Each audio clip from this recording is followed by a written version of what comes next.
Good morning. This is Brad Breeding. I want to welcome you all to today's webinar titled The Retirement Living Landscape, Understanding Your Options, brought to you by My Life Site and the National Continuing Care Residents Association.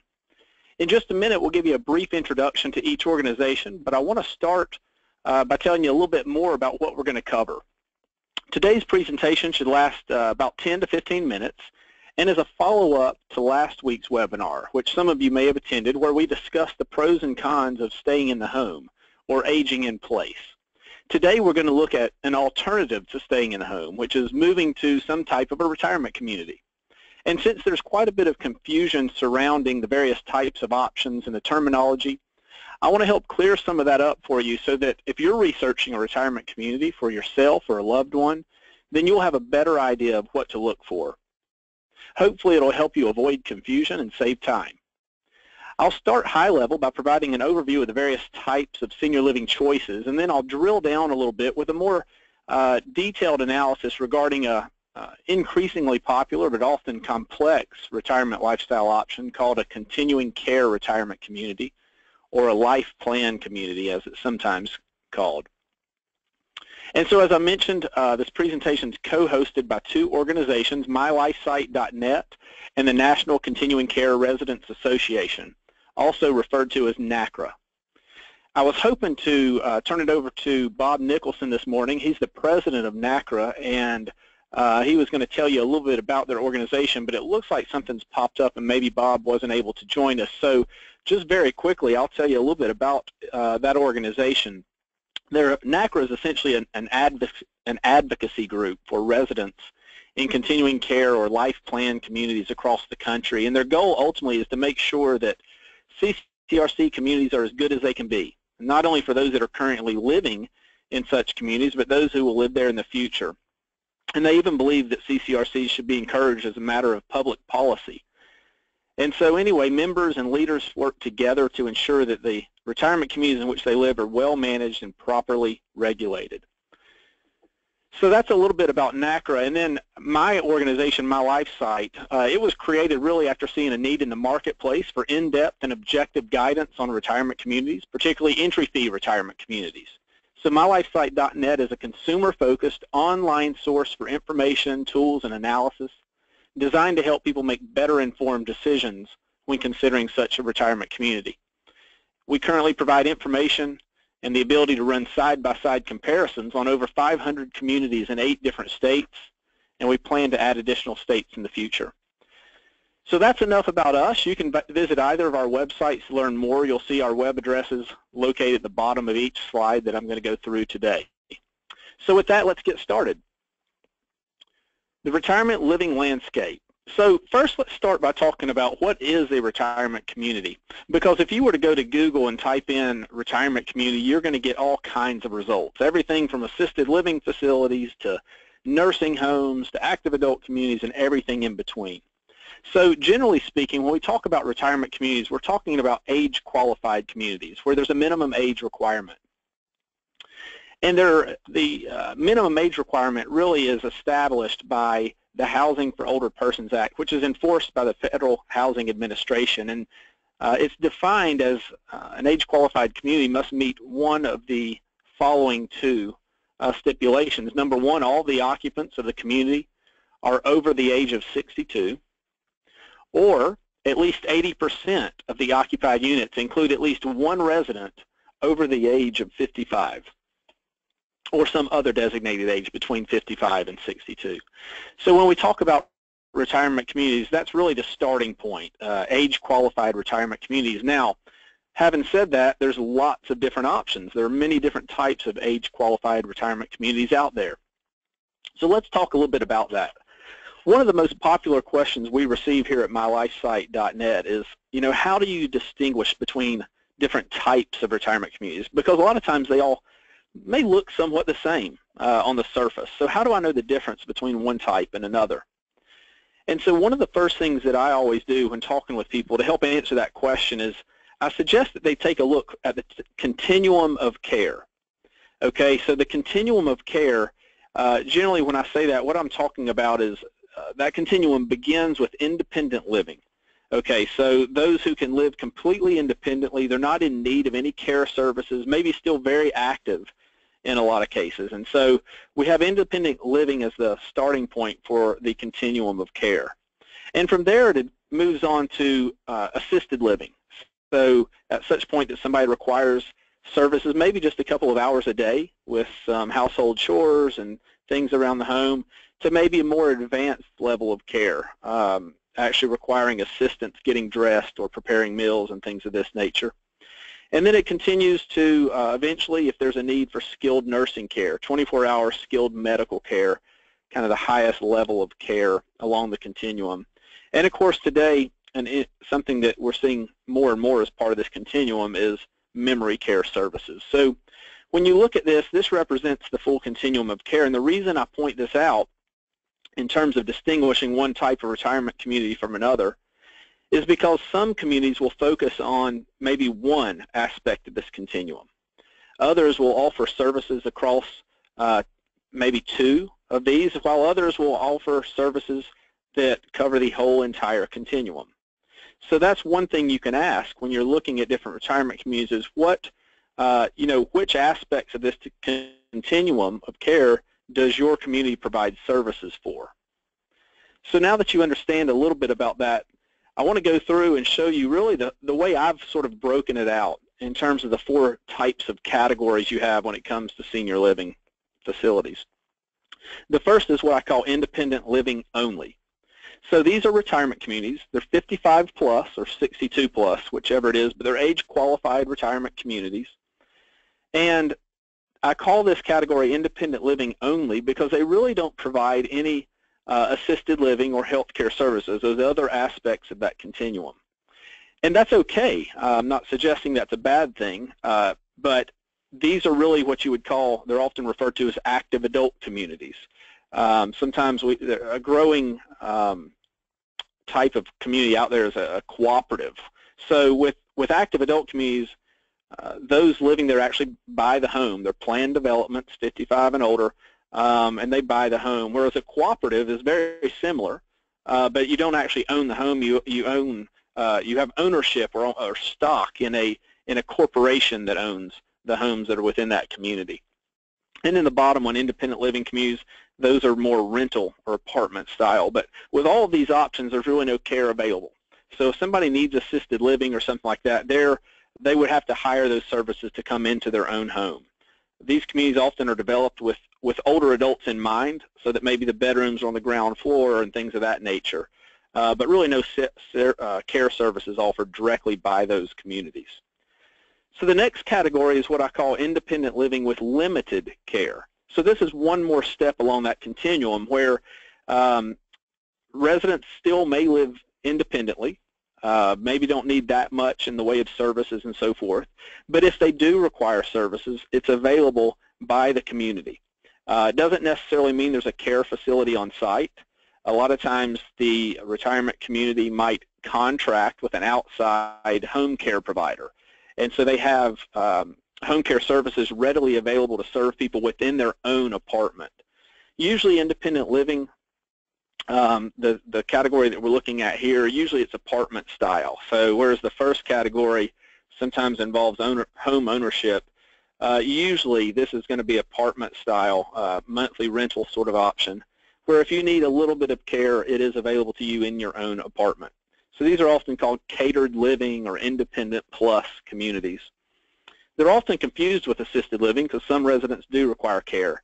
But again, oftentimes that care is provided by a contracted company, and on occasion you will find an assisted living facility on site.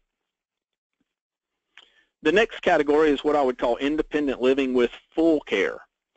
So this is a type of community often referred to as continuing care retirement communities or life plan communities. And these types of communities provide services across the entire spectrum, that whole continuum that I mentioned earlier. So generally speaking, residents move in while they're independent, they're able to live independently, but as their needs progress, if they need assisted living or if they even need skilled nursing care or memory care or anything on that continuum, typically it's going to be provided within that community. Finally, the last category is what I would call care only.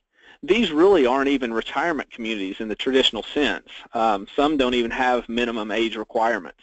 So these are what I would call just purely care. So whether it's an assisted living, maybe a standalone care facility might be a good way to describe this. So residents of assisted living facilities or skilled nursing facilities, these facilities, you know, they don't have residents that are living independently generally. They need some degree of help. And so that's why I call this a care-only option. So that really sort of represents the different types of communities that are available in the marketplace, and you can see how those kind of track that continuum of care that I described earlier. I want to spend a little bit of time talking more about continuing care retirement communities because they tend to be a more complex option, whereas most of the others that I mentioned, going back a slide, the first two and the last one usually are just rental options. You have a month-to-month payment, and that's kind of how that works. But continuing care communities oftentimes have an entry fee, and there's different types of contracts that are offered by these communities. So it's important for you to understand how the different types of contracts work. So I want to go into that a little bit today. Not going to spend a ton of time on it. I want to keep this brief, but I'll just give you an overview of how this works. So as you see here, continuing care communities are the only type of retirement community that contractually provides priority or guaranteed access to lifetime housing and a continuum of care that I mentioned earlier. So this is another graphic to kind of represent that. So the base of the residents are independent living. Again, many times you have to be independent in order to move in. Lots of CCRCs will do a health analysis even, and residents are required to come in while they're still able to live independently. But as those other services are needed in the future, they're available, as you can see here. So let's talk a little bit about the different types of contracts. This is a graphic that we've put together that I think helps prospective residents understand how this works. And so there's really two parts to this chart that you see here. The first part at the top where it says buy-in structure. The vast majority of continuing care communities require an entry fee, and that's why you see that there as the first option. There are some that are equity, meaning you actually buy the home as opposed to paying an entry fee. And there are some that are purely rental arrangements where there's no entry fee, maybe a very nominal upfront fee, but a few $1,000s, but nothing like a more substantial entry fee. So that's really an option where you pay on a month-to-month basis. Now you'll see at the bottom I have a note that says all other things equal, a rental CCRC will have a higher monthly rate than an entry fee community. That's usually the case because obviously no money is being paid up front, so the cost gets spread out over lifetime in the form of a monthly fee. But that can be a good option for somebody that's not comfortable with with an upfront entry fee.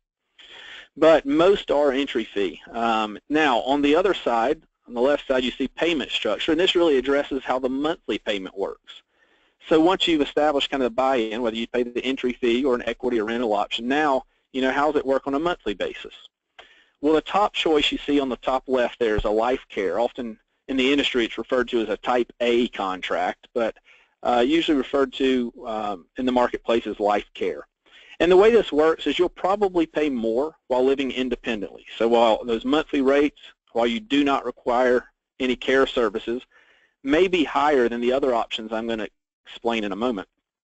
All other things being equal, that's an important caveat, but all things equal, you'll pay more on a monthly basis living independently in a life care community. But the trade-off is that if you ever require health care services, assisted living, and so forth, you're going to continue paying the same rate. So you really have kind of locked in a lifetime cost, no matter how much care you may ultimately need. And so that provides peace of mind for people who, you know, in many ways it operates like long-term care insurance, in that you've kind of locked in your risk of out-of-pocket costs long-term. Now, if I go down to the bottom, the fee-for-service choice is really kind of the opposite of what I've just described. All things equal, residents would probably pay a lower amount while living independently. But if they ever require health care or assisted living, their cost will go up and they'll pay the market rate, whatever the market rate is for that care that they're receiving. So they pay less in the early years, but more when they need care. And so it's kind of a trade-off. You can see those two kind of mirror each other. And then a modified contract is really kind of a blend of the two, where residents will pay more when they need care, but perhaps it'll be paid at a discounted rate off the market cost. People often ask me what's the best type. There's really not an answer to that. My answer generally is about the same, really, which is if somebody could tell me exactly how long they're going to live and how much health care they're going to need, I can always tell them which contract to choose. But obviously that's very difficult for someone to do. And so having said that, I think it just boils down to understanding how they work, understanding which is best for your situation financially, and really just preference-wise, what you're more comfortable with. So here's kind of a graphic that describes how that might look over time. So this would be a life care contract. You can see the entry fee, and I don't have any numbers. This is purely conceptual. But you have your entry fee over on the left. And then as somebody needs, or as somebody's living independently, you can see their cost there. And then you can see as they need assisted living and health care, that cost remains level. Now that's not to say that rates can't increase for inflationary purposes and things like that. But conceptually, they're not going to pay a much higher rate when they start receiving care. Now a fee-for-service would look something like this. I've got the entry fees basically the same. That may or may not be the case. Fee-for-service may have a lower entry fee. It may not. You just don't know. But usually the monthly rate will be lower. Again, all things being equal. Keep in mind, I mean, different areas of the country, the rates can be very different. You know, a CCRC in San Francisco, is going to have a much higher rate than some rural area of the country or something like that. Size of the bedroom or size of the unit, number of bedrooms, all these things can impact cost. But just conceptually, the monthly cost should be lower for a fee-for-service community. But then you'll see here, as they need assisted living and health care, you can see how that rate goes up.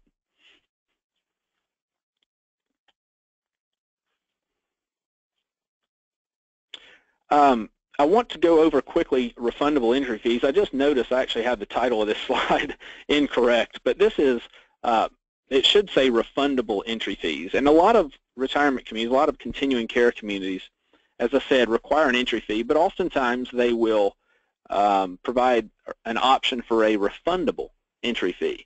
And that really was a response to the marketplace who said, if I pay an entry fee, I want to get some portion of that back. And so this just kind of gives you a graphic of how this generally works. So on the left, you'll see where it says declining refund.